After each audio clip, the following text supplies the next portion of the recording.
Hello students, कैसे हैं आप सब। मैं उम्मीद करता हूँ आप सब खैरियत से होंगे। हमारा टॉपिक चल रहा था अकाउंटिंग की बेसिक टर्म्स, जो कि आने वाले लेक्चर्स में मज़ीद इस्तेमाल होंगी। बल्कि अकाउंटिंग अब आप जितनी देर पढ़ते रहेंगे ये बेसिक टर्म्स आपका जान नहीं छोड़ेंगी। आपको हमेशा ये टर्म्स के बारे में अच्छी नॉलेज और अंडरस्टैंडिंग होनी चाहिए।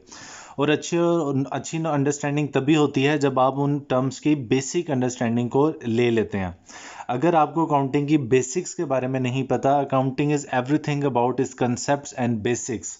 आपको अकाउंटिंग अगर अच्छी सीखनी है तो आपको उसकी बेसिक टर्म्स और उसके कंसेप्ट्स का अच्छी तरह से नॉलेज होना चाहिए। कंसेप्ट्स की अकाउंटिंग कंसेप्ट्स की भी हम अलग से वीडियोस बनाएंगे। लेकिन अभी जो सीरीज चल रही है, जो प्लेलिस्ट चल रही है, उसमें अकाउंटिंग का इंट्रोडक्शन है। और अभी अकाउंटिंग के बेसिक टर्म्स सीख रहे हैं, जिसकी ये पार्ट 3 है जिस वीडियो का। तो आज हम बड़ी इंपॉर्टेंट वीडियो डिस्कस करने वाले हैं। बड़ी इंपॉर्टेंट अकाउंटिंग के टर्म डिस्कस करने वाले हैं। वो है एसेट्स। एसेट्स होते हैं असासे या जागीर, जो किसी शख्स की या बिजनेस की मलकियत होती है, उसे एसेट्स कहते हैं। ये तो हो गया सादा सा मतलब। अब मैं आपको थोड़ा टेक्निकल अंदाज में बताऊंगा और आपने ज़रा उसको समझना है, वर्ड्स पे गौर करना है कि हम एसेट्स क्या कह रहे हैं। और आप सब अपने जहन में ना कोई बिजनेस ले आएँ, कोई मैकडोनल्ड का जहन में ले आएँ, या KFC को ले आएँ, या कोई बड़ा सा मल्टीनेशनल ऑफिस ले आएँ, एप्पल का कोई स्टोर रूम ले आएँ, कोई कार का शोरूम ले आएँ, कोई बहुत बड़ा बिजनेस या कोई छोटा सा बिजनेस, कोई जूस शॉप, या आप कोई छोटा सा फास्ट फूड का रेस्टोरेंट वो अपने जेन में ले आए। ठीक है। इस हर बिजनेस में आप देखते हैं कि जब हम जाते हैं या किसी छोटे से रेस्टोरेंट में जाते हैं तो वहाँ पे थोड़ा सा फर्नीचर पड़ा होता है जहाँ पे बैठ के कस्टमर्स अपना लंच या अपना डिनर एंजॉय कर सकते हैं। इसी तरह अगर आपने कोई बहुत बड़ा बिजनेस मैकडोनल्ड सोचा है तो मैकडोनल्ड में आप देखते हैं वहाँ पे कंप्यूटर की स्क्रीन्स पड़ी होती हैं, वहाँ पे बॉयलर्स पड़े होते हैं, वहाँ पे वो तमाम मशीनरी पड़ी होती है जिसकी मदद से वो फ्राई कर रहे होते हैं, वहाँ पे एयर कंडीशन भी लगे होते हैं। अगर आप मैकडोनल्ड में जाके कहें कि जी हमें आप अपना एयर कंडीशन सेल कर दें, तो वो कभी सेल करेंगे आपको? वो कभी सेल नहीं करेंगे। वो कहेंगे सर, विद ड्यू रिस्पेक्ट, ये एयर कंडीशनर हमने अपने इस्तेमाल के लिए रखा हुआ है, ना कि सेल करने के लिए रखा हुआ है। हम यहाँ पे सेल करते हैं burgers, pizzas and so on, what ever, जो भी वो सेल करते हैं। तो वो तमाम चीज़ें जिन्हें किसी बिजनेस ने अपने बिजनेस में इस्तेमाल के लिए रखा होता है, जो बिजनेस की ओनरशिप में होते हैं और जिनसे बिजनेस बेनिफिट रिसीव कर सकता है, वो एसेट हैं। ये इसकी टेक्निकल डेफिनेशन है। जैसे मिसाल के तौर पे कोई कंप्यूटर या लैपटॉप पड़ा हुआ है किसी ऑफिस में, तो अगर तो वो लैपटॉप बिजनेस के ओनरशिप में है, यानी कि बिजनेस का अपना है, रेंट पे नहीं लिया, और उस लैपटॉप को बिजनेस इस्तेमाल करता है बिजनेस में, और उस लैपटॉप से बिजनेस को फ्यूचर में बेनिफिट ले सकता है, तब तो वो लैपटॉप उस बिजनेस का एसेट कहलाएगा। अदरवाइज वो एसेट नहीं। यानी कि अगर लैपटॉप पड़ा है लेकिन ख़राब है, तो ख़राब लैपटॉप को तो हम इस्तेमाल नहीं ना कर सकते, तो इसलिए वो एसेट भी नहीं है। इसी तरह अगर हमने कोई गाड़ी ली हुई है लेकिन गाड़ी रेंट पे है, तो हमारी अपनी तो नहीं है बिजनेस की, तो इसलिए वो भी एसेट नहीं है। एसेट हर वो आइटम होगी जो कि बिजनेस की ओनरशिप में होगी और जिसको बिजनेस इस्तेमाल कर सकता है और उससे बिजनेस फ्यूचर में बेनिफिट भी ले सकता है, वो एसेट्स होगा। अब देखें इसकी definition. Assets are the economic resources owned by a business. Assets वो इकोनॉमिक रिसोर्सेज हैं, वो मौशी ज़राए हैं, वो तरीके हैं ओन्ड बाय अ बिजनेस जो बिजनेस की मलकियत में होते हैं, and which are expected to benefit the business in future. और जब बिजनेस एक्सपेक्ट करता है कि इससे बिजनेस को आने वाले फ्यूचर में फ़ायदा होगा। जैसे कैश इन हैंड, जो रुपीस हमारे पास नकद पैसे हैं, वो एसेट है। कैश एट बैंक, बैंक में जो पैसे पड़े हैं वो भी एसेट हैं। डेटर्स वो लोग होते हैं जिनसे हमने पैसे लेने होते हैं, तो हमारी मलकियत में, हमें फ्यूचर में उनसे बेनिफिट होगा, वो भी एसेट है। स्टॉक जो हमने बेचने के लिए सामान रखा हुआ है, वो भी एसेट है, क्योंकि हमारी ओनरशिप में है, उस स्टॉक से हमें बेनिफिट होगा, हमने सस्ता लिया है, महंगा बेचना है। प्लांट एंड मशीनरी, जो भी प्लांट और मशीनरी पड़ी है जिनकी मदद से हम अपनी चीज़ प्रोड्यूस करते हैं, वो भी एसेट है। ऑफिस इक्विपमेंट, जो लैपटॉप, कंप्यूटर स्क्रीन, प्रिंटर पड़े हैं, कोई फर्नीचर पड़ा है, लैंड है, या कोई बिल्डिंग है, मोटर व्हीकल्स हैं। प्री पेड एक्सपेंसेस हैं, वो एक्सपेंसेस जो हमने वक्त से पहले दे दिए हों, जैसे रेंट हम 6 माह का दे दें या 1 साल का दे दें, तो वो प्री पेड एक्सपेंस कहलाता है, वक्त से पहले दिया गया एक्सपेंस। तो ये तमाम जो आइटम्स हैं, इकोनॉमिक रिसोर्सेज हैं, ये बिजनेस के एसेट्स कहलाते हैं।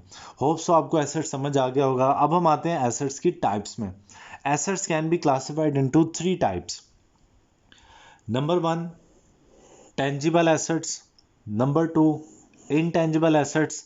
Number 3, other form of assets.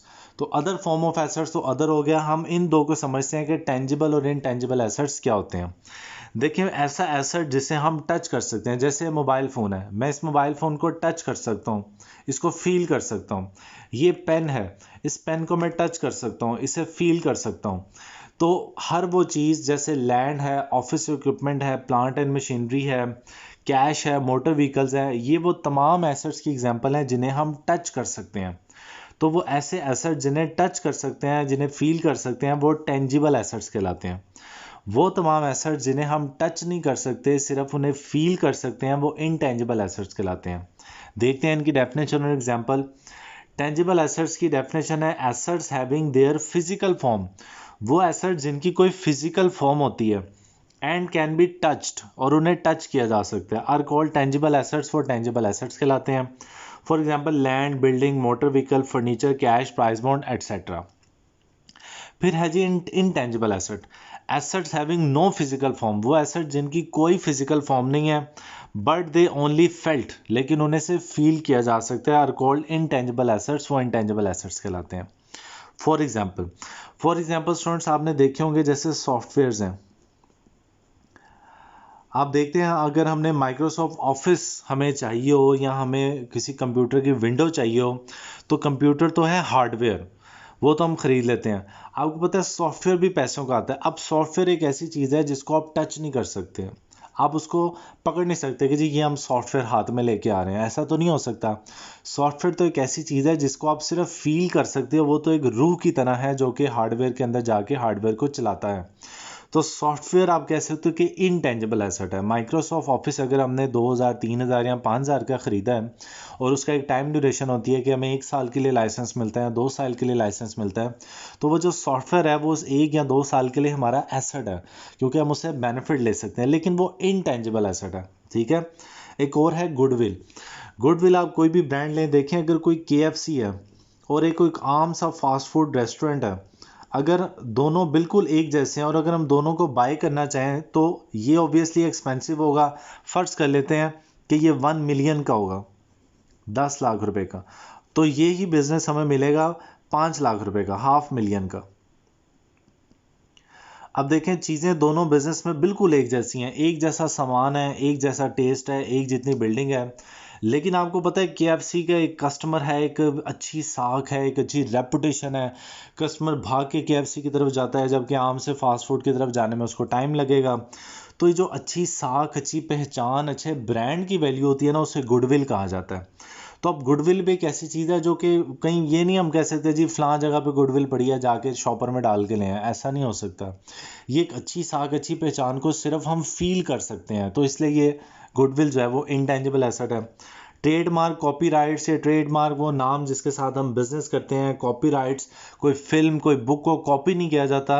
ये सारे राइट्स हमें मिलते हैं। अगर हमने किसी की फिल्म को या किसी की बुक को कॉपी करना हो, तो पहले उस बंदे से परमिशन लेनी पड़ती है। वो परमिशन हमें एक लेटर के थ्रू मिलती है। उस लेटर के ऊपर हमें परमिशन अलाउ की जाती है कि हम 1 साल या 2 साल या 3 साल तक वो बुक या वो फिल्म इस्तेमाल कर सकते हैं। इन्हें बोलते हैं कॉपीराइट्स। तो अब वो भी एक कागज़ का टुकड़ा है, वो भी बड़े महंगे मिलते हैं, 1 करोड़ तक के, 10 करोड़ के मिल सकते हैं, 1 लाख के मिल सकते हैं, मुख्तलिफ चीज़ पे डिपेंड करता है। तो वो इस सर्टिफिकेट एक कागज़ का टुकड़ा होता है। अब एक कागज़ की तो कोई वैल्यू नहीं है, लेकिन उसके ऊपर जो वैल्यू चीज़ लिखी हुई है कि हमें ऑथोराइज़ किया जा रहा है कि चीज़ हमारी है, असल वैल्यू उस चीज़ की है। आपका जो रिज़ल्ट आता है, आपके 2 साल, 3 साल, 4 साल की मेहनत होती है उसके ऊपर। देखने में तो कागज़ का टुकड़ा है, जस्ट नंबर लिखा हुआ है, लेकिन उस सर्टिफिकेट को आप ज़िंदगी भर संभाल के रखते हो, क्योंकि वो आपकी मेहनत होती है 4 साल की या 2 साल की। तो वो जो मेहनत है उसको हम सिर्फ फील कर सकते हैं, जो कि उस सर्टिफिकेट के ऊपर लिखा हुआ है। तो इस तरह की चीज़ें इनटेंजिबल एसेट्स कहलाती हैं, जिन्हें हम टच नहीं कर सकते, जिन्हें हम सिर्फ और सिर्फ फील कर सकते हैं। तो होप सो आपको टेंजिबल और इनटेंजिबल एसेट्स तो दोनों समझ आ गए होंगे। अब हम जाते हैं इनकी टाइप्स में। तो स्टूडेंट्स, टेंजिबल एसेट्स की टाइप्स हैं करंट एसेट्स, फिक्स एसेट्स और लिक्विड या क्विक एसेट्स। अदर फॉर्म्स हैं वेस्टिंग एसेट, फिक्टिशियस एसेट और कॉन्टिजेंट एसेट्स। इन एसेट्स की टाइप्स के बारे में हम नेक्स्ट वीडियो में डिस्कस करते हैं। ओके।